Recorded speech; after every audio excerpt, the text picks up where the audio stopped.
Sabemos que es muy importante lograr un adecuado equilibrio entre retrasar la desvinculación de la ventilación mecánica y el fracaso de la desvinculación de la ventilación mecánica, porque ambas situaciones aumentan la morbi-mortalidad de los pacientes. En este sentido, me resulta interesante presentarles este ensayo clínico que fue publicado en noviembre del 2022 en la Intensive Care Medicine. Es un ensayo clínico randomizado realizado en dos unidades de terapia intensiva de España, donde evalúan el efecto post-extubación de la ventilación mecánica no invasiva con humidificación activa versus la cánula nasal de alto flujo en la reintubación de pacientes con alto riesgo de fracaso de la extubación. Los fundamentos o el racional que los autores plantean para realizar este estudio es que hasta el momento se conoce que la cánula nasal de alto flujo es no inferior a la ventilación no invasiva para prevenir el fracaso de la extubación en una población heterogénea de pacientes con eh, riesgo elevado de fracaso de la extubación, pero argumentan que en un subgrupo de pacientes con muy alto riesgo de fracaso de la extubación esto no está bien establecido, por lo cual deciden realizar este ensayo. En cuanto a la metodología, vamos a ver que los pacientes que se incluyeron en este ensayo fueron adultos con más de 24 horas de ventilación mecánica invasiva y listos para ser extubados de forma programada luego de superar una prueba de respiración espontánea. Se consideró paciente de muy alto riesgo para fracaso de la extubación si cumplían más o igual a cuatro de los siguientes criterios: mayores de 65 años, insuficiencia cardíaca como indicación principal de ventilación mecánica invasiva, EPOC moderado a grave,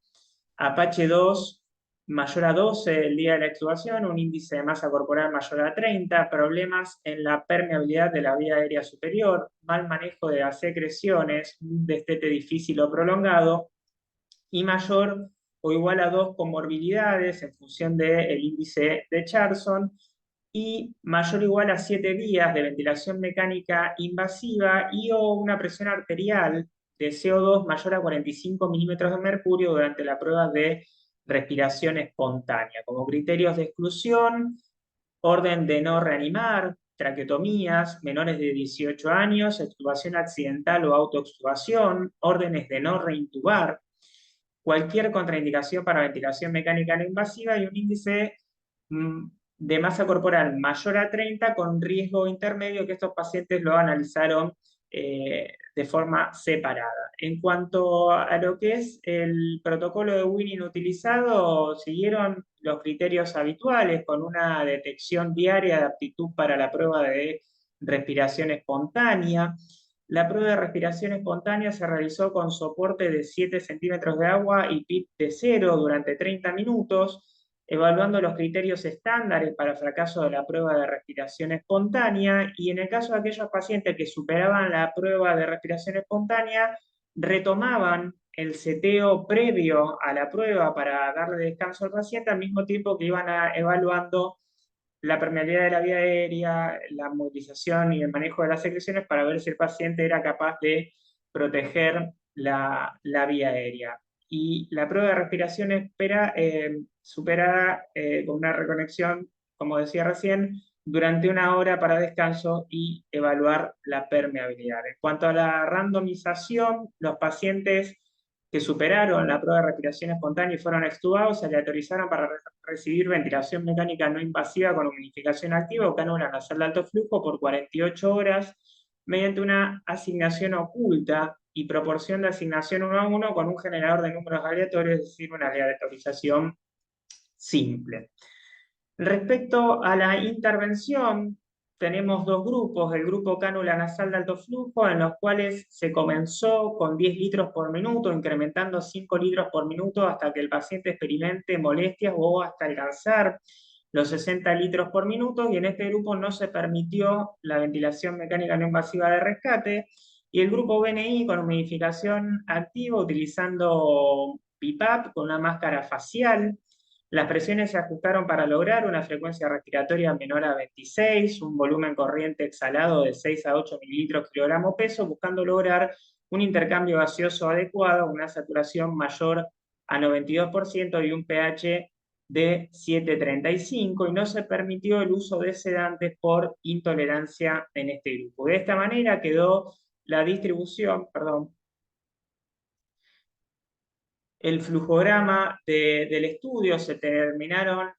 randomizando 182 pacientes, de los cuales 92 fueron al grupo no invasiva y 90 pacientes fueron al grupo de cánula nasal de alto flujo. En cuanto a los objetivos del estudio, el objetivo primario fue la reintubación por todas las causas dentro de los 7 días posteriores a la extubación,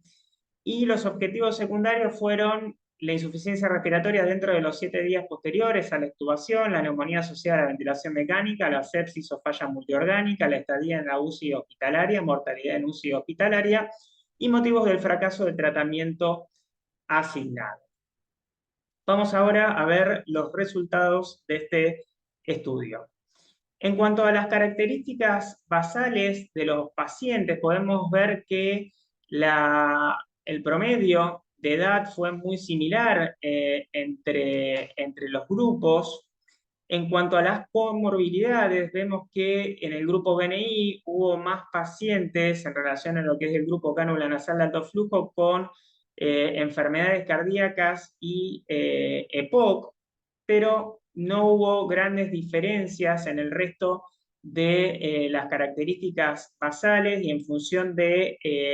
lo que se definió como alto riesgo para el fracaso de la extubación, como así el diagnóstico de admisión y los resultados y las variables fisiológicas de los pacientes durante la prueba de respiración espontánea en función de la presión arterial de oxígeno, la FiO2 requerida, la PCO2, el pH y la frecuencia respiratoria. En cuanto a los resultados primarios y secundarios, encontraron que se requirió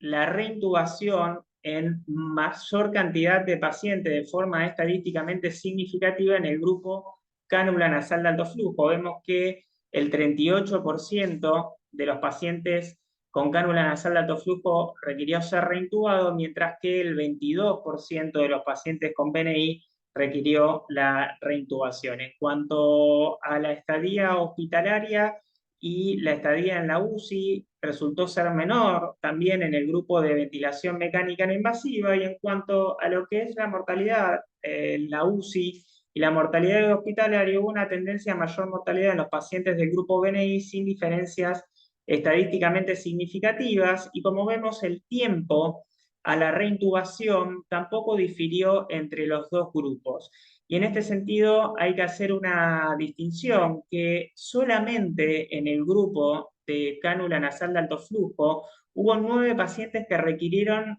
reintubación después del 5.º día de extubación. Incluso algunos de esos pacientes ya habían tenido el alta de la UCI. Cuando se hizo un análisis de la necesidad de reintubación al día 3 y al día 5, ahí se observa que hubo una mayor tiempo a la reintubación en el grupo BNI en comparación con el grupo de cánula nasal de alto flujo, por lo cual esto podría llegar a justificar un poco esta mayor tendencia a la mortalidad en el grupo de no invasiva, por el hecho de que tal vez se haya retrasado un poco la reintubación en función de que estos pacientes, como estaban con mayor soporte y de forma confortable por la humidificación activa, se demoró un poco tal vez la intubación en ese grupo de pacientes. En función de la discusión que podemos hacer sobre estos resultados, podemos ver que el uso prolongado de ventilación no invasiva con humidificación activa fue superior a la cánula nasal de alto flujo para prevenir la reintubación dentro de los 7 días posteriores a la extubación. Y este es un dato importante que hubo un periodo de utilización efectivo de la no invasiva mucho más largo de lo reportado en otros estudios, ¿sí? Aproximadamente 20 horas por día dentro de las primeras 48 horas, mientras que otros estudios han logrado entre 8 y 12 horas de uso de no invasiva durante las primeras 24 horas, por lo cual eso puede ser un factor muy importante por el cual se dio esta gran diferencia en prevenir la reintubación. El grupo no invasiva, como dijimos, tuvo menos días de internación en el hospital. La tolerancia a la BNI mediana fue de 20 horas por día durante las primeras 48 horas y se observó también un porcentaje muy bajo de úlceras cutáneas, de un 4,3%, y esto posiblemente pueda estar vinculado a que se fue muy meticuloso, según lo que reportan los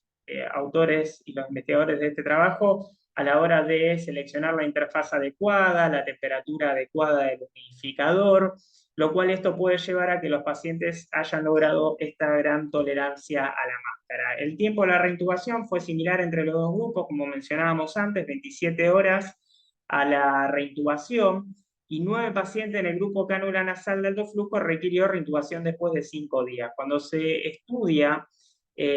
hasta el día 3 y hasta el día 5, ahí se ve que el tiempo a la reintubación fue mayor en el grupo BNI, y es lo que explicábamos antes de que podría tener ese impacto en esta mayor tendencia a la mortalidad en este grupo de pacientes, función de este retraso por la comodidad que evidentemente presentaban los pacientes con el soporte ventilatorio, con la interfaz adecuada y con el gas